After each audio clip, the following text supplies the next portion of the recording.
Okey geng, Assalamualaikum.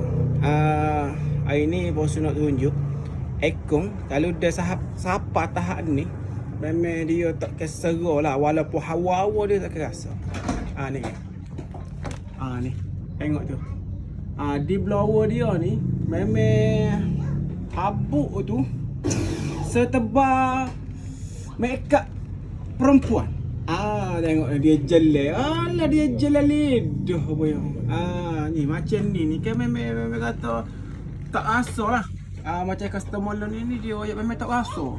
Pasal 3 4 5 je pun tak rasa sikit habuk dia oyak.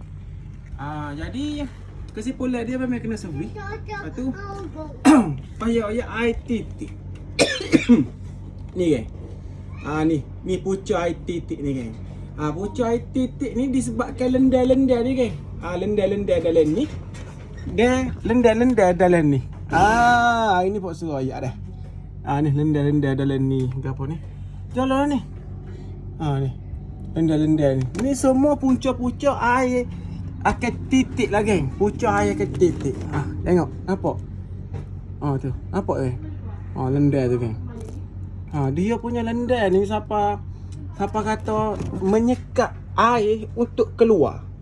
Paip air sini kan. Siapa dia sekat air tu nak keluar daripada takung ni. Lepas tu dalam ni pula lendar kuat ke ni kau. Lendar ni kan. Ni lah geng pucuk dia. Kalau ada orang tanya sebab apa ekor ada lendar ke apa kan. Sebab yang ni tidak jaga servis.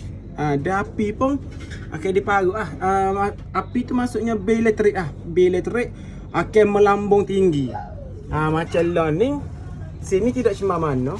Tidak cuma mana. Sepatutnya dia cuci lagi. Tapi customer ni dia jaga filter. Dia jaga filter. Filter dia cuci semua. Dalam 3 minggu, sebulan sekali dia cuci. Tapi hakikatnya gini jugalah jadi. Bila dah lama tak servis. Ni rasanya poksu dia royak setahun. Poksu buat pasal ekor ni setahun dah rasa. Tak servis ni. Setahun pasal hari ni baru first kita servis ekor ni. Ni. Tengok lagi. Saya tengok sendirilah keadaan ekor ni lagu mana. Jadi bagai senang nak kata gak yang mana nak servis ekor, nak pasal ekor ke apa semua. Set demo boleh roja-roja poksu lah 014 8282 835 014 8282 835. Tak kira lah ekor masjid ko, ekor rumah ko, ekor office ko, ekor dangar ko, pondok ko, tak apa berlaku. Janji ekor je. Dah. Apa-apa pun roja-roja dah. Nak pasal, nak servis, nak beki, nak buat wiring, boleh roja-roja dah. Dah saya tahu. Assalamualaikum.